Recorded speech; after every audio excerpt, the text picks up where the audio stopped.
जहां तक मेरी आवाज पहुंच रही है, अगर जमीन पे बैठकर भी कोई मेरी बात सुन रहे हो तो भारत माता के जमीन पर रचने बसने वाले,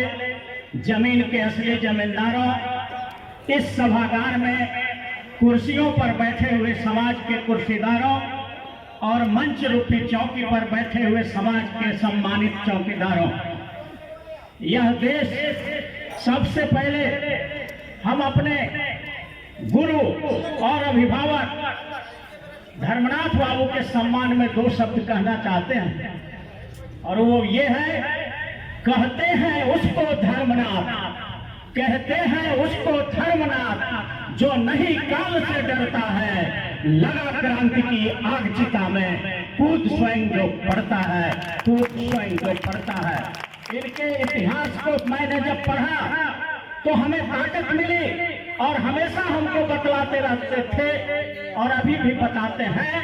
कि तुम अगर सही बात हो तो कितना भी झंझावतों को क्यों नहीं झेलना, उसको तुम कहते रहना, और सच्चाई की ही अंत में जीत होती है। इसलिए धर्मनाथ बाबू के दिए हुए मार्गदर्शन पर चल करके आज जो बात हो रही है वकीलों के वेरिफिकेशन का, सबसे पहले आप लोगों के सामने एक बात रहस्य खोलना चाहता हूं कि भारत के संविधान में किस आर्टिकल में कॉलेजियम है? कॉलेजियम कहीं है? भारत के संविधान का आर्टिकल 1 से लेकर के और 395 तक अगर आप पढ़ जाइए तो कहीं भी कॉलेजियम का कोई जिक्र नहीं है। ये कहां से जन्म ले लिया? तो भारत संविधान से चलेगा कि असंवैधानिक तरीके से बनाए हुए संगठनों से चलेगा? तो मैं तो ऐसा समझता हूं कि भारत के संविधान में जब कॉलेजियम नहीं है तो कॉलेजियम के द्वारा जितने न्यायाधीश बहाल हुए हैं वो सब अवैध है, और उन सब की बहालियां रद्द होनी चाहिए, और उनके दिए हुए सारे फैसले भी रद्द होने चाहिए, और उसके बाद फिर अधिवक्ताओं का वेरिफिकेशन होना चाहिए, क्योंकि वो भी अधिवक्ता ही थे। तो अगर वो बड़े लोग हैं और वो अगर गलत कर रहे हैं तो हम लोग हाँ में हाँ मिला देते हैं, सही हो रहा है, सही हो रहा है। लोग हमको कहते हैं कि कंटेम्प्ट ऑफ कोर्ट हो जाएगा आपका, तो हम उन लोगों से कहते हैं, बहुत जगह मंच पर हम सब बात बोलते हैं तो लोग कहते हैं आप पर कंटेम्प्ट चल जाएगा। तो हम ये बताते हैं कि जिस कंटेम्प्ट ऑफ कोर्ट के भूत से हमको डराते हैं उसी भूत का हम वो जाना है। कंटेम्प्ट ऑफ कोर्ट एक्टवा वही पढ़े हैं क्या कि अरुण कुशवाहा भी पढ़ा है? कंटेम्प्ट ऑफ कोर्ट एक्ट के सेक्शन 5 में लिखा हुआ है कि fair criticism of judiciary and fair criticism of judicial order it is not a contempt. साफ सुथरे शब्दों में न्यायपालिका का या न्यायालय के आदेश का आलोचना करना कंटेम्प्ट नहीं होता है। ये आप लोग को जानना चाहिए, तब दमदार रहिएगा, मजबूत रहिएगा। उसके बाद सेक्शन 12 है। अच्छा, सेक्शन 12 बाद में बताएंगे, पहले सेक्शन 16 बताते हैं कंटेम्प्ट ऑफ कोर्ट एक्ट का।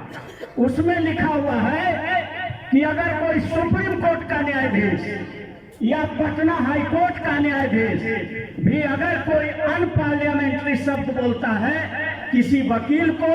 किसी गवाह को या किसी सिटीजन को, या कोर्ट में किसी वकील को ह्यूमिलिएट करता है तो उस जज पर भी कंटेम्प्ट ऑफ कोर्ट एक्ट के सेक्शन 16 के तहत केस हो सकता है। आप लोग पढ़िएगा ध्यान से कंटेम्प्ट ऑफ कोर्ट। और ये मैं बात ऐसा ही हवा में नहीं कह रहा हूं। यहाँ पटना हाई कोर्ट में जस्टिस एस अली साहब थे,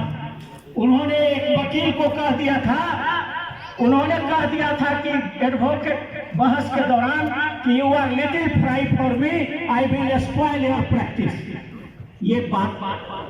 डॉक्टर एस एन झा थे, आप सब जानते होंगे जो पुराने हैं, उसे डॉक्टर एस एन झा को बोला था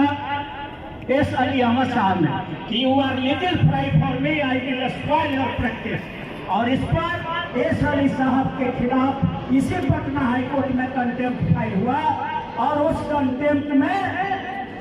इन लोगों ने समझौता कराया कि बेंच और बार के बीच लड़ाई नहीं होनी चाहिए, अब उसमें कंटेम्प्ट ऑफ कोर्ट एक्ट में पटना हाई कोर्ट ने जो आदेश किया 1986 PSDR में रिपोर्टेड है, आप लोग देखिएगा, उसको पढ़िएगा। पटना हाई कोर्ट ने क्या कहा कि देखिए वो जो जज लिखा हुआ है कंटेम्प्ट ऑफ कोर्ट एक्ट के सेक्शन 16 में, उसका मीनिंग हाई कोर्ट और सुप्रीम कोर्ट का जज नहीं होता। ये देखिए इंटेलेक्चुअल इंटरप्रिटेशन, उसमें साफ लिखा हुआ है कि कोई भी जज पर कंटेम्प्ट चल सकता है। तो इन्होंने बेईमानी पूर्ण निर्णय दे दिया कि वो जज का माने हाई कोर्ट और सुप्रीम कोर्ट का जज नहीं है। तो डॉक्टर सदानंद झा मानने वाले नहीं थे, उन्होंने सुप्रीम कोर्ट में अपील कर दिया और सुप्रीम कोर्ट ने दोनों को बुलवा करके कहा कि ये भाई बेंच और बार का सवाल है, दोनों गले मिलो और ये बात को भविष्य के गर्त में छोड़ो कि वो जज का माने हाई कोर्ट जज या सुप्रीम कोर्ट होता है कि नहीं, ये तो सब समझिए गया था। और कंटेम्प्ट ऑफ कोर्ट एक्ट में इंदिरा गांधी जब लाई थी तो इसी वजह से लाई थी कि जज पर भी थोड़ा अकाउंटेबिलिटी हो और उनको भी कंटेम्प्ट ऑफ कोर्ट एक्ट के तहत 16 के तहत जानते हैं कितना सजा है, वही 6 महीना जेल का सजा है उनको भी, जो सामान्य लोग को होता है वही। और आप अगर विश्वास नहीं हो रहा है तो आप CS कर्नल का मामला देखे होंगे। कलकत्ता हाई कोर्ट के जज थे जस्टिस CS कर्नल, उन्होंने कुछ ऐसा ऑर्डर पारित किया था, उनके खिलाफ आदेश हुआ, सुप्रीम कोर्ट ने उनको 6 महीना जेल का सजा दिया था, हाई कोर्ट के जज थे। तो कंटेम्प्ट ऑफ कोर्ट फाइल करने का अदा जो है सिर्फ जज को नहीं मालूम है और उन कुशवाहा को भी मालूम है, इसलिए हम बोल्डली बोलते हैं 12 में जरूर आपको अधिकार दिया गया सेक्शन 12 में कंटेम्प्ट ऑफ कोर्ट एक्ट का कि कोई वकील आपको अपमानित करे, गलत अनपार्लियामेंट्री वर्ड बोले तो आप कंटेम्प्ट चला सकते हैं। तो 16 में हम लोग को भी अधिकार है। हम लोग जब फाइल करेंगे, डॉक्टर सदानंद झा कहते थे हमको कि हम जब कंटेम्प्ट फाइल करेंगे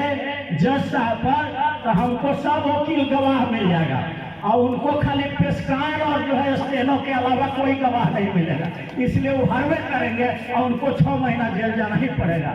तो इसलिए हम अधिवक्ताओं को उत्साह को बढ़ाते हुए आज यही कहना चाहते हैं कि ये जो सर्टिफिकेट वेरिफिकेशन का जो व्यवस्था किया जा रहा है, गरीबों को जुडिशियरी में आने से रोकने के लिए कहा जा रहा है। गरीब लोग यहाँ नहीं आए, उनको कोई न कोई अड़चन लगा करके उसको यहाँ से बाहर कर देने का ये साजिश है। इसलिए हम लोग मांग करते हैं बार काउंसिल ऑफ इंडिया के चेयरमैन से, bar council of Bihar state bar council के चेयरमैन से,